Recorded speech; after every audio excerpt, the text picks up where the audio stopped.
Hello අද මං ඉතින් ඇලා තින්න මේ ගින්ටම ඇනිමි කලබ් එකත් එක්ක ඇලා තින්න ගින්ට කියන බණ්ඩලේ කරන් දාන්න. මං හිතනවා ඔයගොල්ලෝ මේ ඇනිමි ගැන වැඩිය මොකුත් දන්නේ නැතුව ඇති කියලා. ඉතින් මට හිතුණා ඒ ගැන චුට්ටක් ඔයගොල්ලෝ ඉතින් කතා කරගෙන යන්න. හරි ඉතින් ඉස්සලම කියන්න ඕනේ මේ ගින්ටම කියලා කියන්නේ ඇක්ෂන් ඇන්ඩ් කොමඩි ටයිප් එකේ ෆේමස් ඇනිමි එකක්.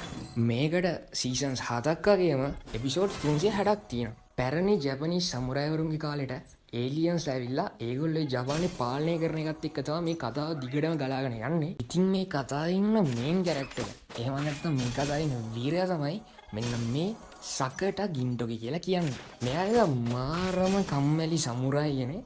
මෙයාට ඉන්නවා තව මරු යාළුවෝ දෙන්නේ ශිමුරා කියලා සහ කගුරා කියලා. ශිමුරා කියලා කියන්නේ ටීම් එකේ මොලකාරයා. එතකොට කගුරා කියලා කියන්නේ මාරම ස්ට්‍රෝං ඒලියන් ගර්ල් කෙනෙක්. ඉතින් මේ තුන් දෙනා එකතු වෙලා යොරොසියා කියලා එනර්ජි සර්විස් ජොබ් බිස්නස් එකක් කරගෙන යනවා.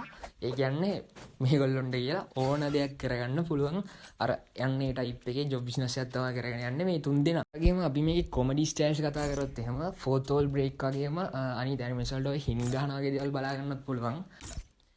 කොච්චර ෆනි ඇනිමි එකක් වුණත් මේකෙත් ඉතින් ඉමෝෂනල් සීන්ස් තියෙනවා.